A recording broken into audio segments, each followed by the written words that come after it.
The restaurant bathroom echoed with muffled sobs. Quiet, broken sounds swallowed by the hum of the hand dryer. Under the dim yellow light, Emma stared at her reflection in the cracked mirror. Her mascara had streaked down her cheeks, her trembling fingers clutching a wet paper towel. She wasn't crying because she was weak. She was crying because she was tired. Tired of being talked down to. Tired of being treated like she was invisible. And she had no idea that just outside those bathroom doors, her husband, a man who had seen the worst corners of the world, was about to change everything. Pause for a beat. Cinematic swell. Before we go on, if you believe kindness always finds a way to rise above cruelty, please take a second to like, comment, and subscribe to Kindness Universe. Your support helps us share stories that remind the world that Emma had worked at the Golden Lantern for almost a year. It wasn't glamorous. She wiped tables, refilled water glasses, smiled at rude customers, and endured long hours under the harsh fluorescent lights. But she was proud of her work. She was saving for nursing school, scraping together every tip to build a better life for herself and her husband, Jake, who had recently returned from deployment. Jake had been a Navy SEAL for almost a decade. Quiet, calm, and sharp-eyed, he carried a gravity that few people could read. After months overseas, he was finally back home, trying to adjust to civilian life. A life that didn't involve sandstorms, commands, or danger. That morning, he'd kissed Emma's forehead before she left for her shift. "Be safe, Em," he'd whispered. She'd smiled. "It's just a restaurant, Jake." But even then, he'd sensed something in her eyes. A flicker of exhaustion she tried to hide. Goodness still exing. Emma's manager, Carl, was the kind of man who mistook power for respect. He barked orders like he was running a boot camp. But unlike Jake's world, his leadership came from insecurity, not discipline. He'd humiliate staff over tiny mistakes, a missed order, a fingerprint on a glass. And he had a special cruelty reserved for Emma. Maybe it was because she was too kind. Or maybe because she never fought back. That afternoon, the restaurant was packed. A family birthday in one corner, a date night couple in another. Emma moved between tables with a warm smile, balancing trays with the ease of someone who'd done this 1,000 times. Carl stood near the bar, arms crossed, his eyes narrowing as she accidentally dropped a fork. "Unbelievable," he muttered loud enough for nearby customers to hear. "Can you be any more clumsy?" Emma flushed, murmured an apology, and kept working. But that wasn't enough for Carl. "Bathroom." "Now," he hissed. The bathroom door slammed shut behind them. Carl's voice turned sharp. "Do you realize how embarrassing it is for me when you act like that in front of customers?" Emma's eyes welled. "It was just a fork." "Just a fork? Just a fork? You're lucky I don't fire you right now. You're always slow, always distracted. You think those fake smiles hide how useless you are?" The words hit her harder than she expected. Her lips quivered, but she stayed silent.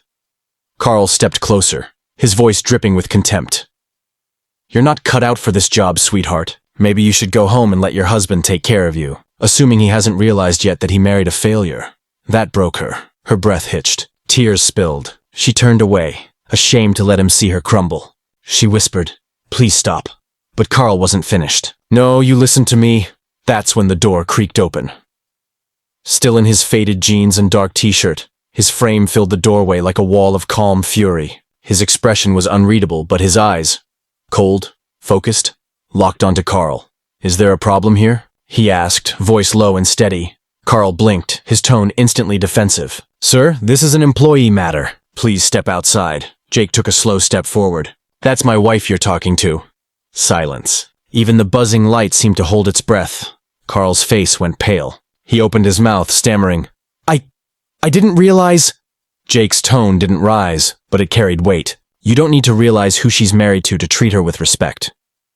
Carl tried to laugh it off. "Look, man, it's just a work talk. No harm done."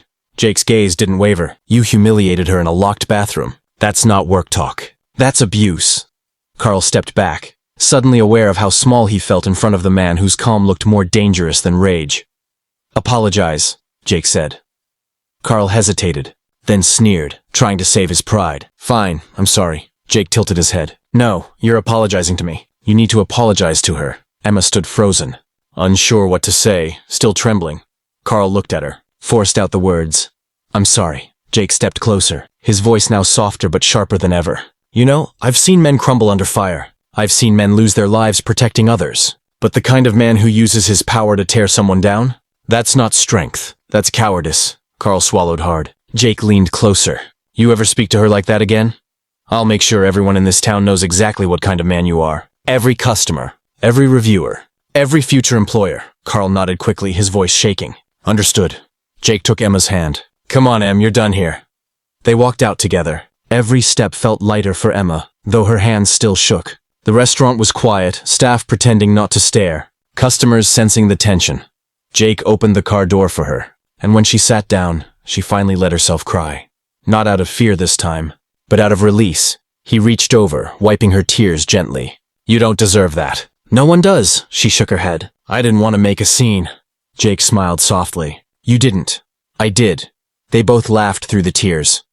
That night, she quit the job. It wasn't easy. Bills were tight. But something inside her shifted. She realized her worth didn't depend on tips or toxic bosses. Weeks passed. Emma enrolled in night classes for nursing school, finally chasing the dream she'd been putting off. Jake found work training recruits for search and rescue, using his strength for something that saved lives, not destroyed them. Then, one evening, she got a message from an old co-worker. Carl got fired. Someone posted a video of him yelling at another waitress. The restaurant's reviews tanked overnight.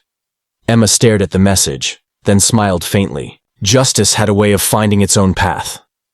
If this story moved you, take a moment to like, comment, and subscribe to Kindness Universe.